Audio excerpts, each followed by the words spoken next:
Welcome to Life After Fame podcast. Just imagine 70,000 fans cheering your name when you've scored the winning touchdown. Imagine standing on stage looking out at the crowd, rocking out to that chart-busting song you created. The applause and recognition you received for your masterful acting performance in that latest blockbuster movie. And then, one day, the cheering stops. This podcast is all about catching up with these stars of yesterday to find out where they're at now and who they are as people, beyond the stardom. This is a true human interest podcast about the people we loved to root for. And now, your hosts, Joe Mastriona and Joe Boglino. Compton High School star, two-sport athlete at USC, and an 11-year professional basketball career. Jeff Trepanier sits in the spotlight of this week's episode of Life After Fame. We talk about the basketball journey that took him around the world and how he brings those hoop experiences to a youth organization he's the director of basketball operations for. We hope you enjoy. Today in the Life After Fame spotlight sits Jeff Trepanier. Jeff, thank you so much for joining us today. Thanks for having me. Excited to be here. It's great to have you on. And what we'd like to talk about is a little bit of your career and what you've done throughout your career, what you're proud of, and maybe the stuff that you wish you could have done differently and what you're doing now. Where I wanted to start was you came out as an athlete out of Southern California and out of USC and drafted in the second round by the Cleveland Cavaliers and had a career, and you played with Cleveland and the Denver Nuggets. When you look back at your NBA career, it probably had to be something of an extraordinary event in your life where you were drafted and you had a chance to realize a dream that you worked so hard on. And when you got there, was it what you expected? And do you feel like you were given the chance to thrive in that environment, or do you feel like various things may have cut it shorter than you would have liked? Yeah, first of all, it was a dream come true. Anybody who plays basketball, I would say 99% wants to make it to the NBA. And being able to make it to the NBA, getting drafted, was a blessing. And it was everything I expected. Everything was first class. Veterans were all cool. All the guys were cool. And I definitely think it was cut short. I didn't get an opportunity to really show my talents while I was there. There's no regrets, like on my part. I just didn't get a chance to shine like I know I could have. And that's just part of the game. I think we've all been in that spot where we've participated in team athletics and maybe we didn't play as much. And I know I have that experience where I felt like, man, I just didn't get that chance to show what I could do. What do you think it was when you look back on it now? Because I think some guys get breaks. There's a guy that gets injured and you step in and wow, all of a sudden they have this great career. What do you think hindered you from getting that chance, do you think, if you look back on it now? Just the timing and the opportunity. My rookie year, John Lucas, his reputation was he didn't like playing rookies. And so we were having a losing season. And I remember we might have had 20 or 30 games left. And instead of him making the decision, he asked, I think it was our starting shooting guard, or like the backup shooting guard was Bryant Stitt. He asked me, he was like, yo, we have a Jeff here. He's a young guy. He's a rookie. Would you mind going to the IR? And he was like, absolutely not. So he gave him the decision. And of course, he's not going to volunteer to get on the IR. I think I played 8 games that season. And yeah, it just didn't work out there. And then my second year, I started in the D League at that time. And I was just killing the D League. And Cleveland talked to my agent there. It's like, oh, we should have kept Jeff. And he was like, call him up. And at that time, they had a full roster, so they couldn't call me up. And Denver ended up calling me up. It worked out. I was there like half a season. I made it back into the leagues. That was good for me, just to show that I had perseverance. Absolutely. Yeah. Then you went overseas, is that right? And played professionally in Italy and France and Brazil, I think? Yeah, after I got called up, I finished the rest of the season, and then I played the whole next year with the Nuggets also. And that season, I was behind John Barry, Vashawn Leonard, Rodney White, so I was just like, there was no room for me there. And I just wanted to play. Like, I wanted to play, so I was just like, I'm just going to go overseas. I can go play over there, play as many minutes as I want. And so I went to Italy after the NBA. And I did 3 years in Italy, 1 in France, 1 in Turkey, and 1 in Brazil. So what is you go back to the Nuggets and you're in that situation. And Jeff, chances are that when you were playing in high school, playing as a kid, playing in college, you were probably the guy, right? There was no issue about minutes for you at that stage. What did you have to do emotionally and mentally to kind of prep yourself with, wow, this is a whole different environment I've been in. I'm not getting the chance I want to play. How'd you keep your head up? What do you do to persevere through such adversity like that? I just kept working on my game. It was me and a couple other guys that didn't play a lot, so we would always get to practice early, stay late, play one-on-one, have little fun drills we did with each other, things like that. And then we just stuck with each other and talked each other through it. But it was tough. It was tough because you want to be out there on the floor. And when I did play, I produced. And so, I mean, I felt like I should have been out there more. But like I said, that's just a game, an opportunity. Yeah. It's all about opportunity. It's one of those pieces of, like we just talked about, transition. Even though, like we just said, Jeff, you were a star in high school. You went to USC and did really well. You were a two-sport athlete. We'll talk about that in a sec. Two-sport athlete at USC, which is huge. And then we get to the NBA and you find yourself in that different situation. It sounded like you were doing the physical stuff. What part of the mental stuff was the toughest, or what types of strategies did you use?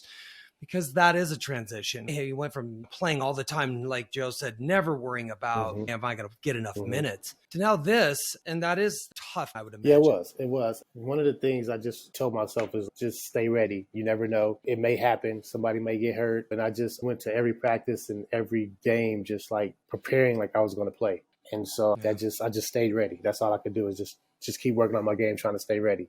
And that's what I just kept telling myself. Taking mental reps. Right. And then saying, okay, I'm on a bench, but a lot of people didn't even make it here. So I'm here. That was another thing that kept me going. That's actually really cool advice, because I'll tell you, I was all neighborhood back in the day when I was 7, 8 years old. You lived in a town of 3, Jeff. That's not funny, man. That's not funny at all. I had a mean 10-foot jump shot, man. But the deal is, when I got into high school, I didn't feel like I had that opportunity. And I'm telling you, it's demoralizing and you want to quit. I'm not sure that I approached my experience the same way you did. I think I was more demoralized and like, this just stinks. I'm out of here. So hats off to you to keep that perseverance. And we're going to talk about how you utilize that with your current role that you have now. So you go to Italy and you were there for a number of years. What was that like? You're starting, I assume, and you're playing ball, and it's certainly not to the crowds that may adorn the NBA, but it probably still had to be a great experience for you. No, Europe is awesome. Europe is awesome. They have great fans. They're like primarily soccer fans, so they're crazy, burning flares in the crowds and things like that. They're very passionate. Like you said, it's not as many, but they really like enjoy and embrace you. And so my experiences overseas was awesome. It was awesome. Fans, the countries I played in, it was great for me. What was your favorite place that you played, or favorite place you lived? I think it was a tie between Naples, Italy, and Istanbul, Turkey. Like both of those cities were awesome. They were awesome. Good food, good tradition, things to see. It was fun. It was fun. Well, there's quite a few Americans playing ball over there. We had interviewed Pete Williams, who drafted by the Nuggets back in the 80s, and quite a career in, of all places, Istanbul. And he said that the fans were incredibly knowledgeable. Yeah. And there was some pretty heated rivalries. Welcoming. They were very welcoming to the players and just appreciative. Oh, that has to feel good. No, it was cool. Istanbul was cool. So, Jeff, I want to bring you back full circle. So after your playing career, eventually came back home to California, because you're from Compton. Did you always have the dream to play for USC? Because that's right there in your backyard. And then, as I mentioned before, you were a two-sport athlete. And these are the quotes from several individuals. Like, they described you as a great leaper. This guy jumps out of the gym, and when he's dunking, his eyes are above the rim. I read 2 different places that it was 40 inches, which is insane, and another was 45 inches. So which one was more accurate? It was around the 45 for sure. Yeah. Oh my gosh, that is insane. And also with track, you're tied for 5th best high jump at 7'1" for track. So was your path always to USC? In your mind, I'm sure you were getting recruited by lots of schools. Right. I actually wanted to go out of state. Took the SAT late, like in the spring.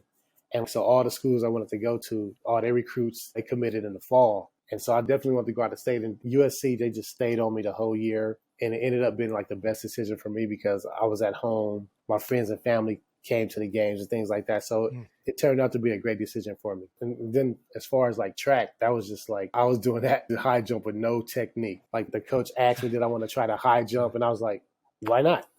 And so before my first meet, I had maybe 3 days of practice. And that was just to get like my steps down in order to jump. And I did it. Wow. That is amazing to do what you did. So did you run track in high school? Or I mean, not run track. You didn't do anything in track in high school. The coach just saw that you were an athlete, basically seeing you in the gym saying, oh my gosh, if I could just get Jeff out there jumping, we could tear it up. So now you came back home after living overseas, and you're part of what both Joe and I feel is a very interesting organization. And you're the director of basketball operations for Compton Magic, which is comptonmagic.net if you guys want to check it out. So how did you get connected with this organization, Jeff? And what is your role? So I've been with the Compton Magic since they started.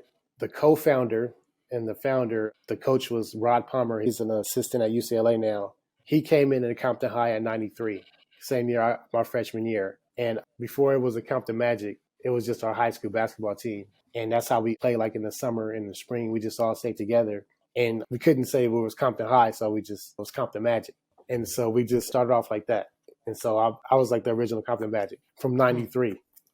And so that's how long I've been part of this organization. And so when I finished, I didn't know what I wanted to do. I know I wanted to be around basketball. And so I went back to my roots, to Compton Magic. And I didn't want to coach. I just wanted to be around. So I was more like a mentor. I helped working guys out, just doing whatever I can with the team, just being around them and traveling with them and everything. I think the organization, at least it touts that there's over 40 plus professional athletes that are alumni. And when you look at the alumni page of the website, it's pretty incredible.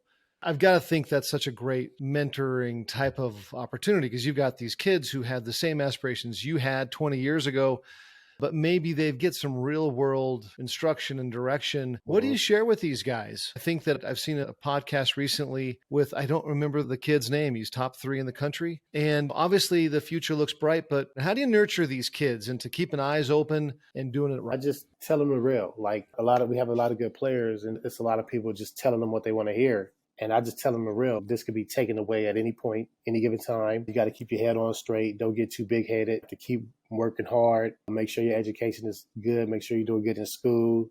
Keep the right people around you. Just telling them my experiences. Like I got to play at every level. I got cut before and things like that. So I just tell them all my life experiences so they could just stay on the straight path. So Jeff, I want to bring you back to one of the life experiences that you did have that I feel like is probably valuable for them when you tell them. And that was your senior year at USC. There was a NCAA violation where they made you ineligible. And ironically, it was your wife's father had signed on a loan, I think, for a car. And at that time for NCAA, it was against the rules. But to get around it, you needed it to be a family member. So you and your wife flew to Vegas with their parents and got married. That was probably hard because that kind of was herky-jerky at the beginning of the season for you. Do you talk to these kids about that situation, and do you use your learning lesson from that with them? I know it's different because they don't have the NCAA that's governing them, but I feel like there's a great piece in there because, hey, we're all young at some point. And man, I can't even count on my hands how many dumb things I did when I was that age that cost me certain things. But for all the pain that I had at that moment, you look back now and you go, oh, that was meant to happen because I learned this and I gave it to someone else. Or is that what you found with that particular situation and other ones? Absolutely, because the agents are definitely lurking around AAU. Like it's definitely agent connections. And so, I definitely told them that story and told them to be careful. They come after the parents. A lot of these guys don't have a lot of money. And these agents come, I'll give you $10,000, $20,000, $30,000, even more. So, I mean, I've definitely told them that story. And the NCAA was crazy with mine because we had been together like 4 years and I had known her for 4 years.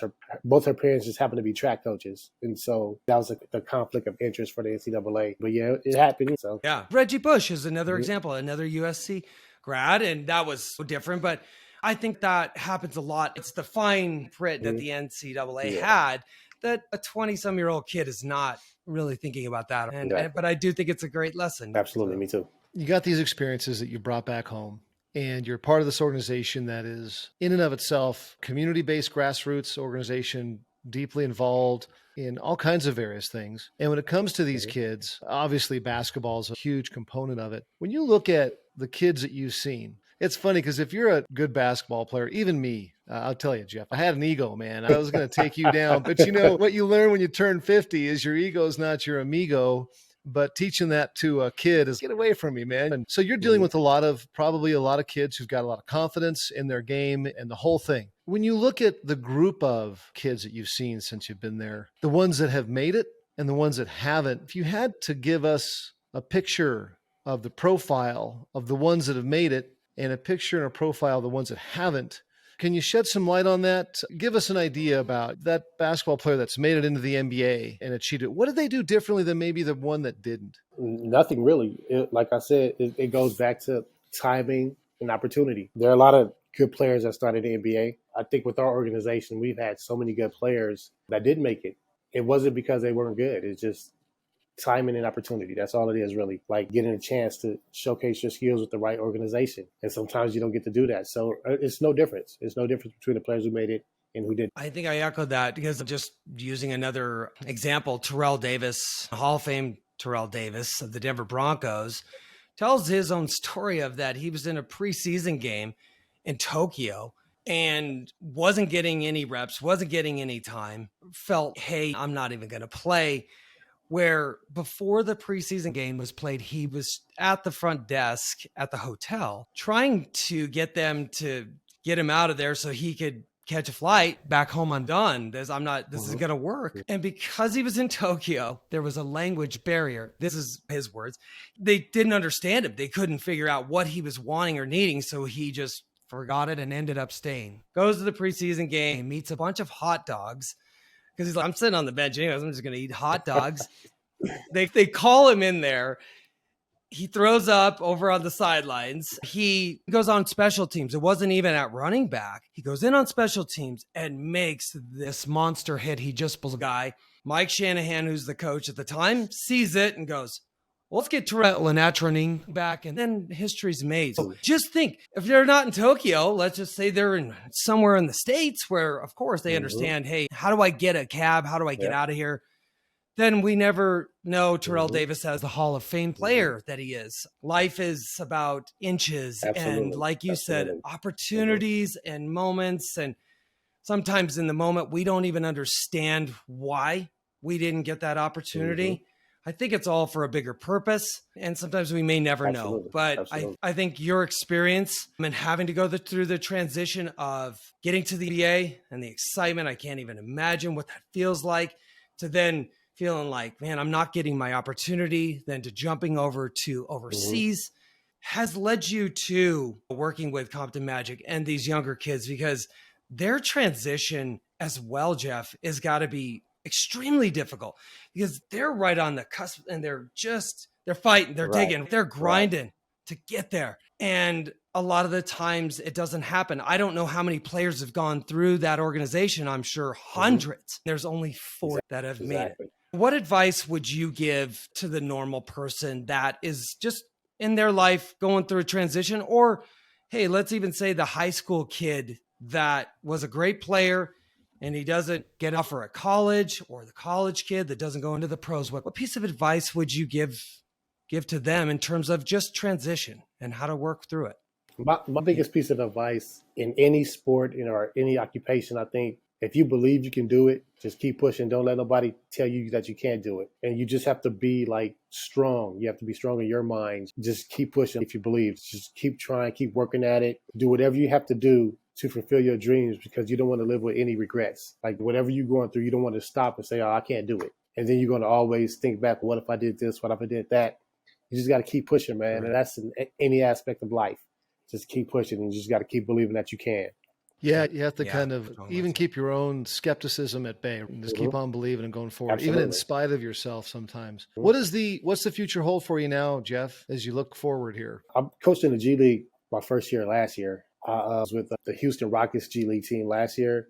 And so I'm not sure if I'll go back this year. I'll go to a different team. But, yeah, I'm trying to move up to the pros now. Right on. So as a coach, you had mentioned you didn't want to coach, but now great. you want to get back in the game and fill that role, right? Yeah, man. Yeah, I've been around the kids long enough. And so I took the steps to get to the pros. And I was there last year and I had a lot of fun. So I just want to continue to do that. Yeah, Excellent. right on. So what has that transition been like for you? You went from doing this stuff with Compton Magic and saying, hey, I don't really want to coach. I just want to do this.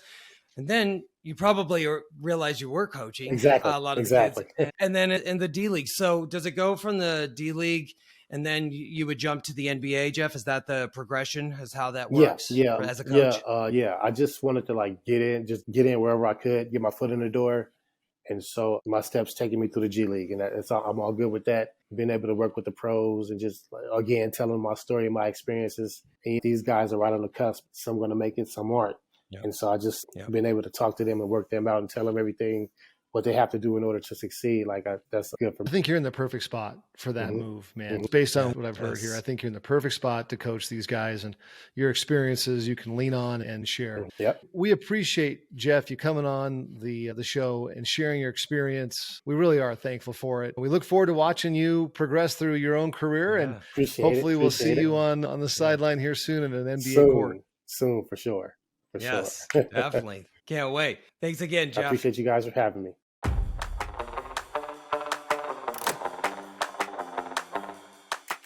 We'd like to thank former USC two-sport athlete and pro NBA player, a guy that many said could jump out of the gym, Jeff Trepanier. Jeff had an 11-year pro career between the States and overseas. Jeff's interview with Life After Fame was fun, informative, and inspiring. His transition has led him to being a big part of Compton Magic, which is the premier grassroots program in the nation and a brotherhood that lasts forever. Compton Magic is a place that develops young men into leaders and has sent over 40-plus players to the NBA. You can find more information about this impactful organization by visiting ComptonMagic.net. Jeff is now an aspiring coach in the NBA G League with the hopes to ascend into the NBA ranks very soon.